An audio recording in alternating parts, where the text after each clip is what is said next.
You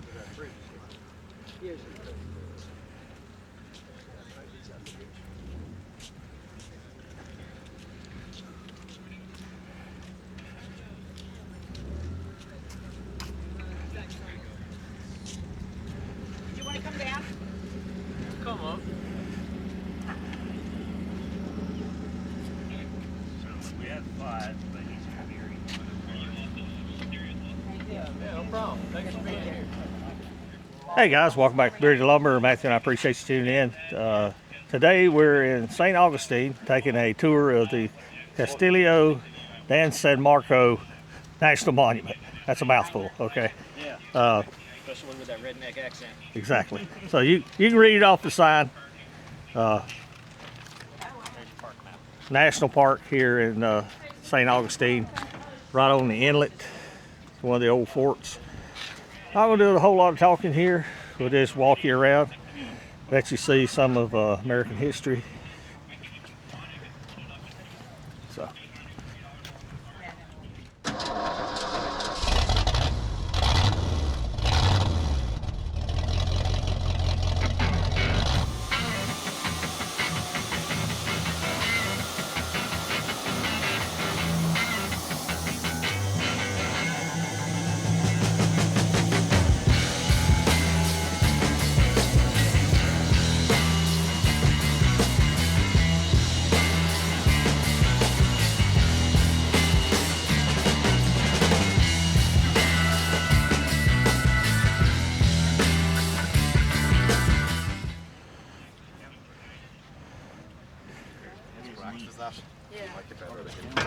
Yeah.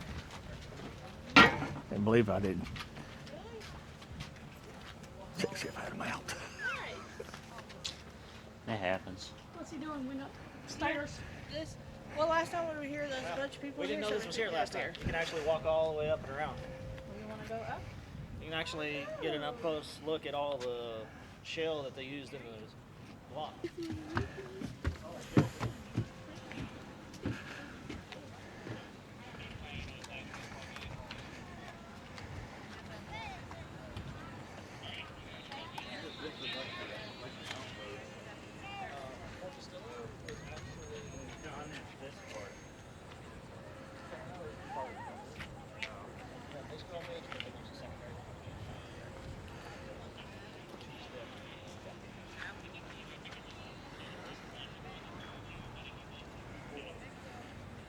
Yeah, and I said, First, There's your door to the I'm not sure I want to do that. Oh, wow. So, but I didn't have medicine.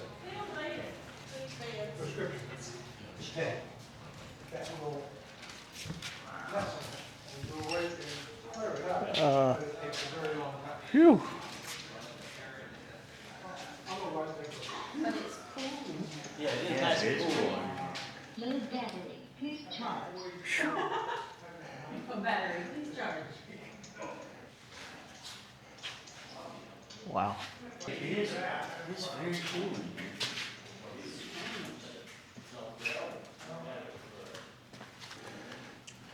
We weren't expecting no 6'3" guys in here.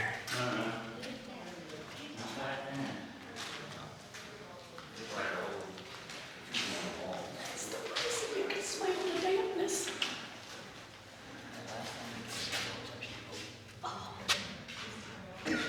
That is not where you'd want to be put.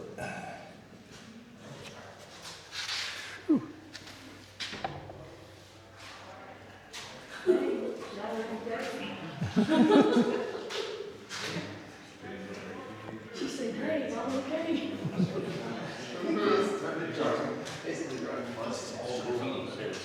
Wow.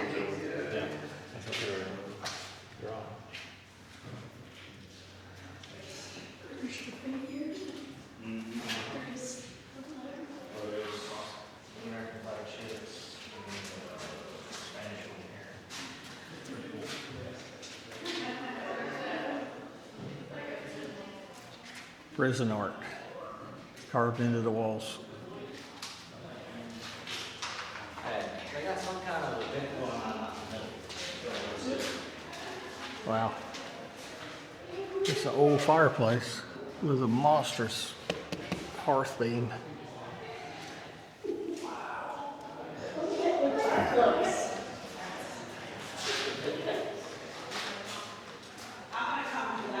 this whole wall is covered in graffiti all the way up to here.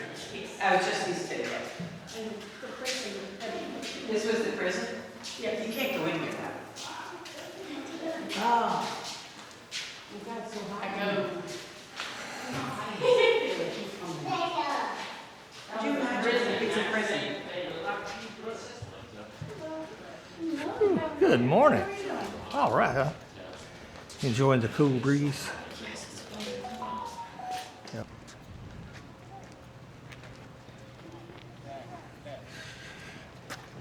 Doing something in the theater right now. Oh, okay.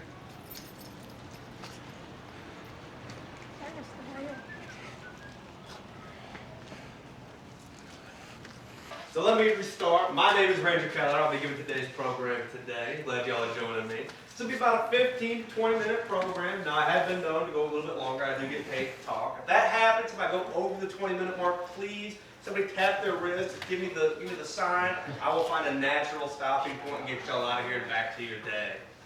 Now, while you guys are in here, you are not glued to these seats. You need to get a drink of water, use the restroom, help out the kiddos. Please feel free to go. You will not hurt my feelings. But if you do not care what I have to say and you want to go, that will. Just a little bit. Just kidding, of course. Now, y'all might have some questions for me during this presentation. I will also have some questions for you. And there are 0 wrong answers within these walls with me. So we're going to start off hot and heavy. When did Columbus sail the ocean blue? 1492, absolutely. Now, why did he sail the ocean blue?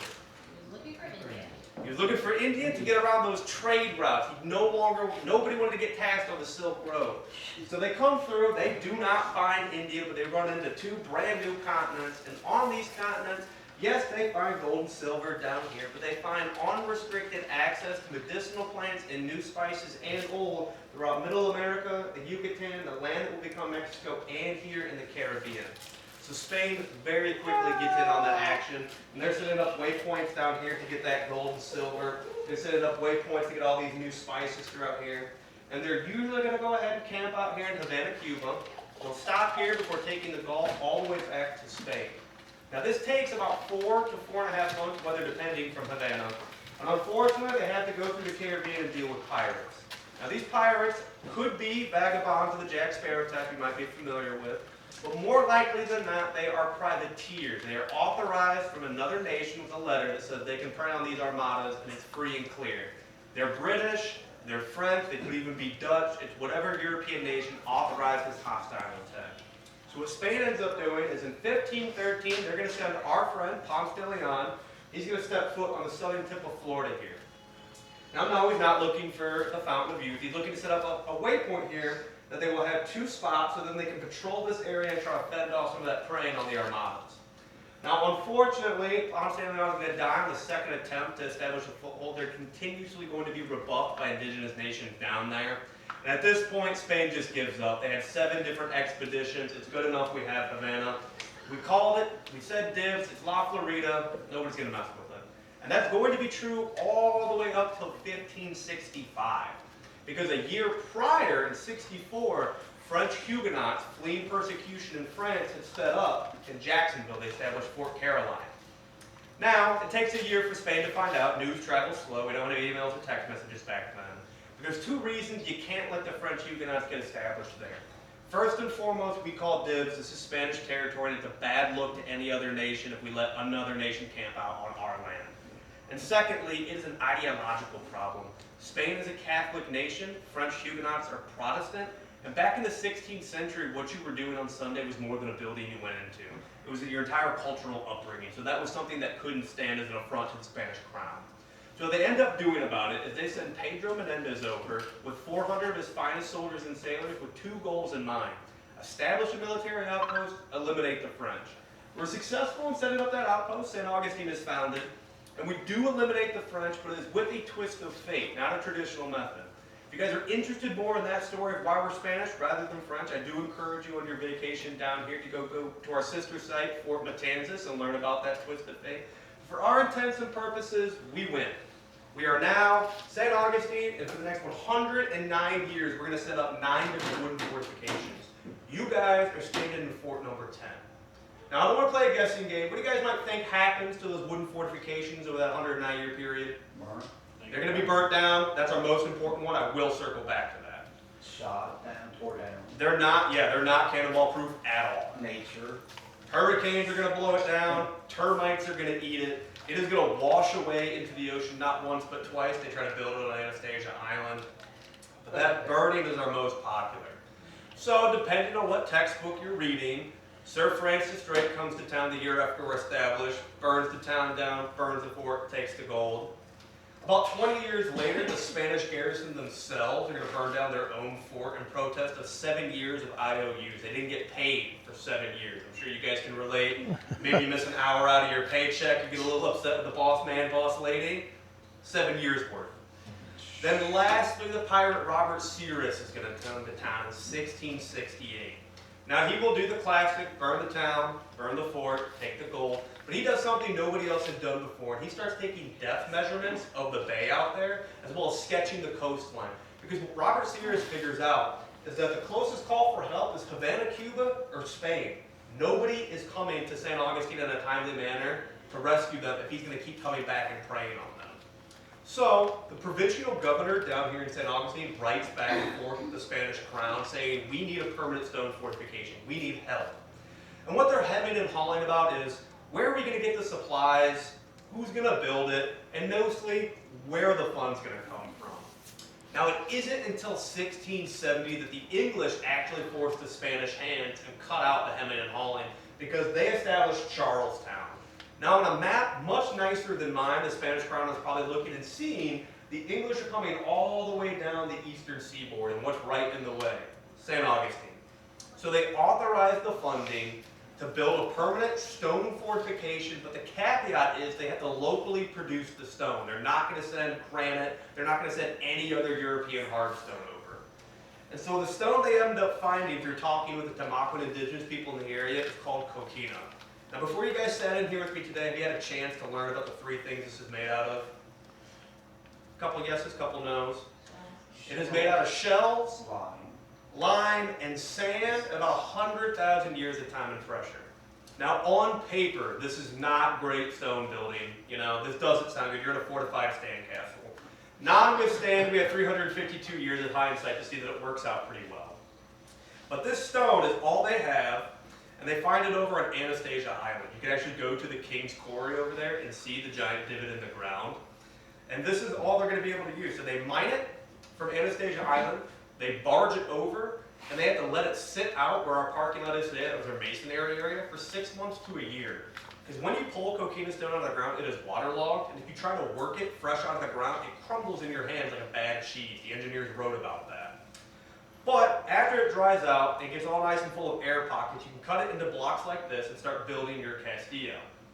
Now, the best benefit of this is when it dries out, it has all these air pockets in it.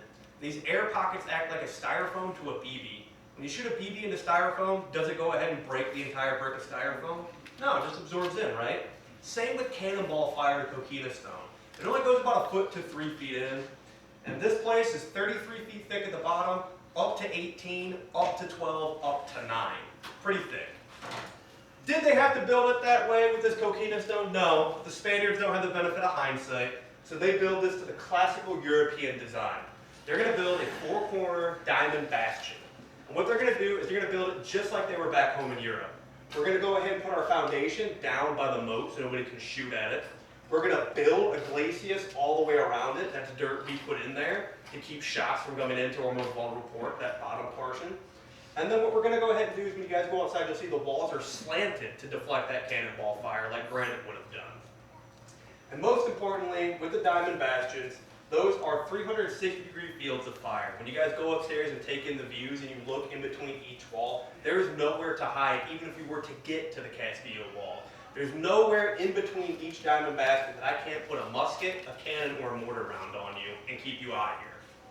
But secondly, the other advantage this place has is all these storage rooms down here. Now this room would not have been a theater room where a soldier would have talked to other soldiers. This would have been storage. We actually had 3 of these rooms dedicated to rice and beans alone. Because siege warfare is the name of the game back then, which is basically a game whoever starts first loses. So when we get attacked, we're gonna hunker down in here, everything we have. The enemy's gonna have to bring everything to try and break us, and then we're gonna wait it out. We'll shoot at each other and we'll see what happens. Now this place, because it's so large, takes so long to dry out, it takes from 1672 to 1695 to build. All right, pretty long time. And it is very quickly that the British come knocking. 1702, they try their first siege. They're gonna go ahead and surround the town and burn it down. All 1,500 of you guys are gonna live in that courtyard for 52 days. Does that sound very pleasant? Do you think it smelled very good? Yeah, Probably not. especially back then. Exactly. Even with our phenomenal flushing toilets, that's a whole lot of people using the bathroom. But they're gonna hunker down in here for 52 days because the alternative is to be out in town where the enemy's gonna burn it down. And then we will be surrounded. It is only due to our walls, our cannons, and the cannon drill the Spaniards do that keeps this place safe. They eventually beat back the British. The reinforcements come up from Havana. But unfortunately, we got pretty close to starving out. We only had about 60 days worth of supplies, and we got to day 52. So we did have articles of surrender drafted. So after this first siege, the Spaniards are no dummies. They realize the British will be coming back. They'll probably be coming back with more firepower, so we need to do a little bit of home renovation. Mainly, they bring these casemates out, so that way rather than 60, they can have 90 days worth of supplies. As well as they kind of took a beating during that first siege, getting shot up. And even though this is cannonball resistant, nobody wants their fort shot up pretty bad. So what they end up doing is putting arched roofs up top, so that way they can put larger cannons up top. They put 24 pounders up there, and those cannons can reach out and touch you at 3 miles. Not that accurate, but it's just important to be able to reach out and touch you. And once again, the British are going to come knocking in 1742 under the guidance of James Oglethorpe. He's the governor of Georgia. Once again, depending on what history book you read, great guy in Georgia, gave away a lot of farmland to the Scots-Irish. Unfortunately for us, he's a villain who went ahead and put an artillery battery over on Anastasia Island to keep up 28 days straight shelling, night and day. Didn't stop when the sun went down. Now, because he did that, he burned through his supplies pretty quick, and we're only going to be besieged for 38 days. Much nicer than 52. But at this point, we are 2-0. We are undefeated in siege warfare. We never get cracked. But in 1763, we are going to become a British fort. Now, for those of you up north, what's going on in 1763 up in the Northern Territory? The French and Indian War is going on. And Spain is on the losing side. They end up losing Havana, and all the way out in the Philippines, they lose Manila as well. So in the Treaty of Paris, they swapped this for those two territories, and England has finally gotten their entire eastern seaboard. Now they're going to hold this place from 1763 all the way to 1784. Now what happened about the 1770s? The American Revolution. So this fort's going to again go over a makeover. The British are going to use this as a staging area. They're going to add barracks rooms. They're going to punch windows into this western side and add a second story to house all those soldiers. And their idea, they're going to have over 400 people stationed here at a time. And they're going to go ahead and roll up into Georgia, crush the rebellion down there.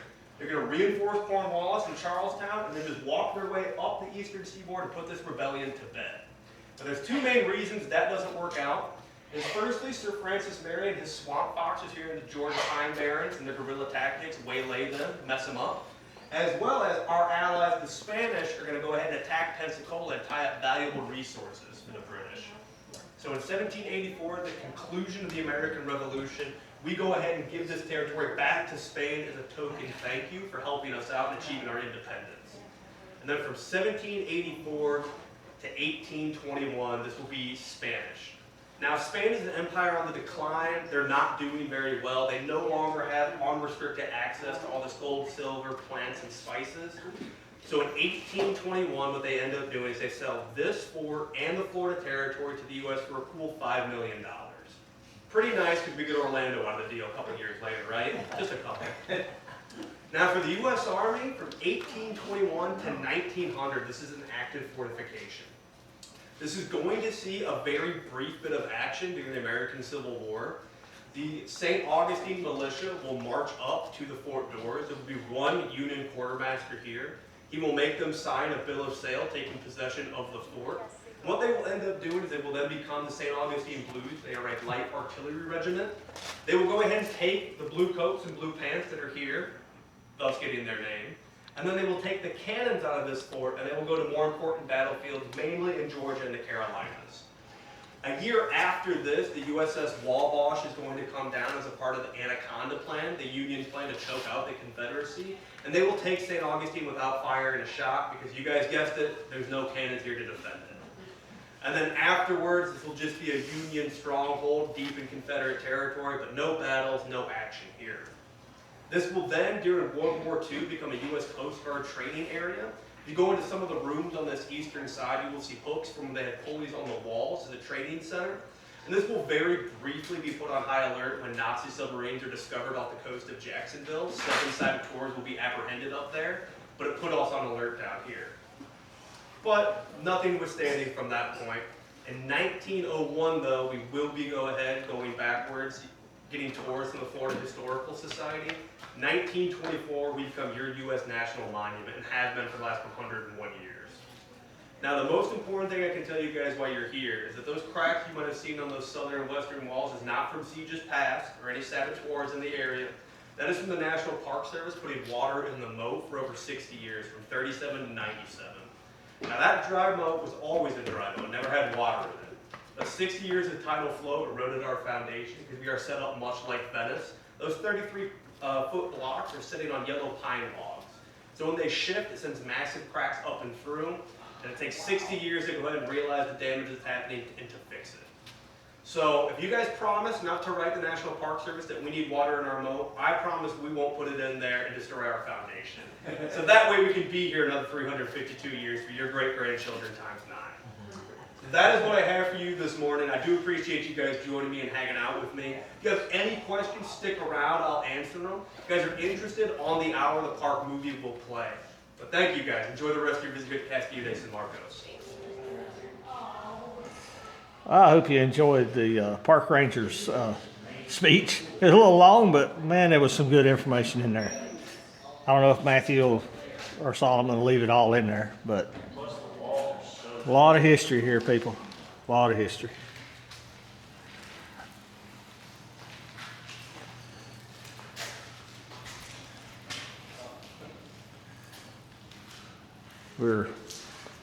Here's the courtyard. We were just in this corner room for his speech. We're in some of their storage areas.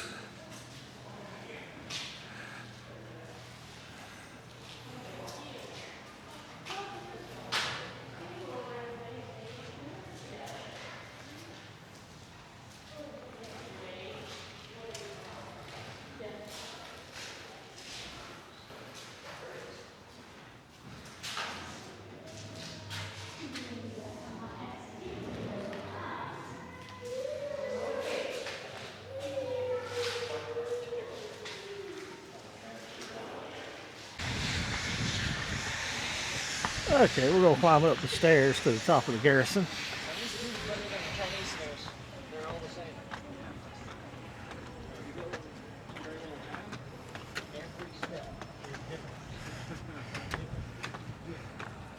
There are a lot of steps, but at least they're low swung. They're only about a 4-inch rise.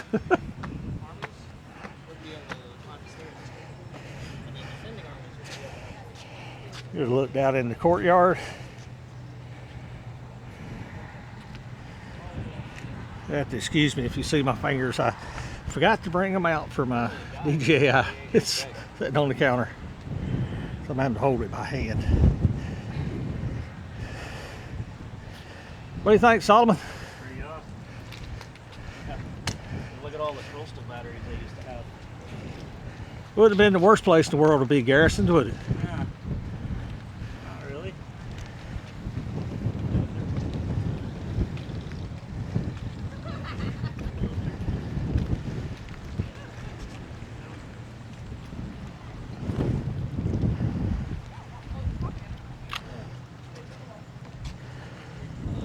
Let's go over here and look at the cannon or two. Yeah.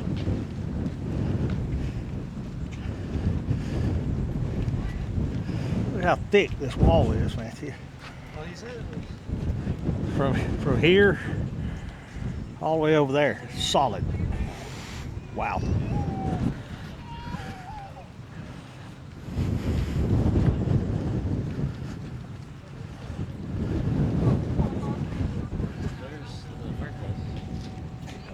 Yep.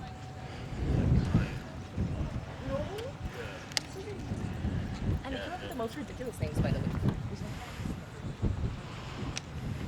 Those are functional. That's why they got them closed up. Yep.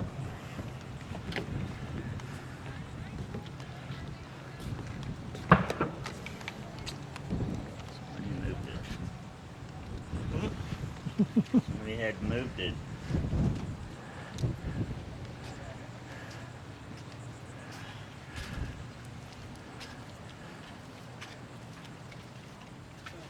Floor's gone up there. Yeah, at one time, I'm sure they had a way to get up there in the crow's nest.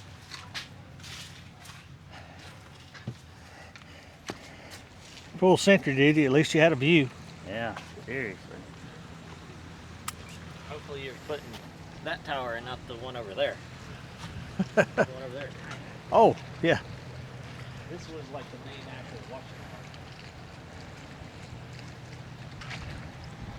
Beautiful. Look at all the shale. Just disintegrating out of it. Yep. That's why they could cut it with a hatchet instead of a chisel. Just crunched up seashells and time. Time and pressure.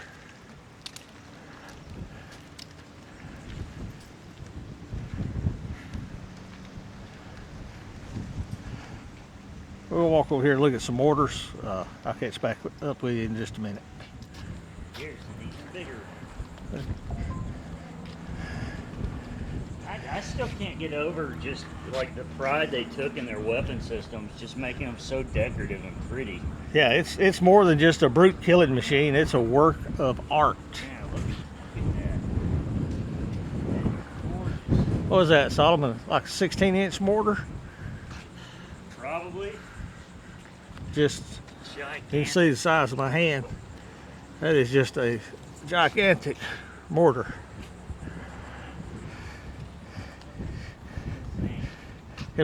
Show me your 1600 hearing aid, hearing protection. Yeah. Lord have mercy. Anybody that's ever shot a gun or been around military base when they're shooting tank rounds or stuff, this is probably on a whole nother level. Well, mortar systems are not like they do in a lot of the movies where it's just Poof. like a thunk. Yeah. They're loud as crap. They're super loud. And there's a study out now that says that each time somebody drops a mortar round, it's tiny little TBIs, like actual TBIs, traumatic brain injuries for each round that you drop. Wow. No wonder I can't remember anything. Dropped quite a few. Dropped like 1,500 rounds in combat in Baghdad, not to mention all the other ones I dropped in training. Hopefully the fish can hear you. Do what? Oh, yeah. Hopefully they can hear you. And you're talking about it dropping at, what, 12-inch range? You're right beside the mortar when you're dropping like it in?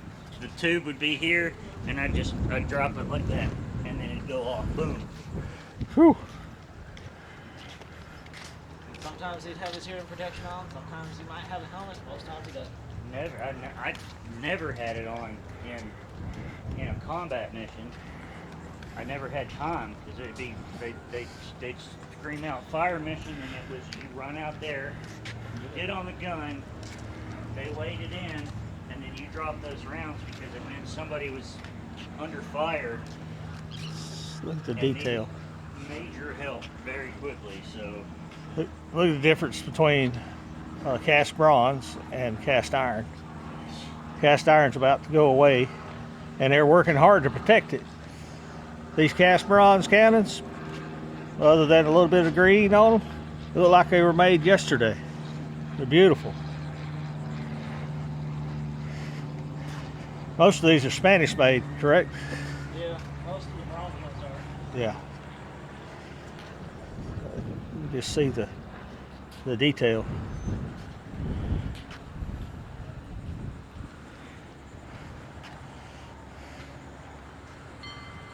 Like I say, these look like they were forged yesterday, other than the green.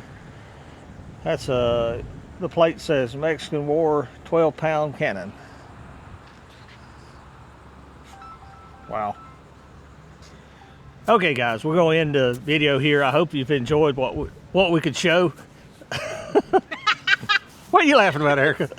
Just making faces. Okay, you want to do it again? No. That's my daughter causing trouble in the background there. That'd be Solomon's trouble now. But Always trouble. I told you she'd come with a do not return to sender ticket. But we've enjoyed the tour here. If you're ever in St. Augustine, Castillo, Cafe Yes. Castillo, it's in there. You can pronounce it better than I can, but there's a lot of history here, from the Spanish to the British to the Civil War, modern history. It's run by the National Park Service. Excellent. They take great care of their stuff. We couldn't be happier. I hope you enjoyed it. There may be a long section in there of that guy talking. It's some great history. What do you guys think? Oh, I enjoyed that very much.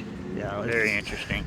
We've had a great time in Florida. We've had basically 3 days of rain, but you know what? We come to be on vacation, spend time with family, and sit around and relax. And we've done a great deal of that. So take time to spend with your family. Thanks for watching, guys. We'll see you back at the mill. Thank you for watching. Here's a video selection and a playlist suggestion. Click here to subscribe for more great content. We'll see you at the mill.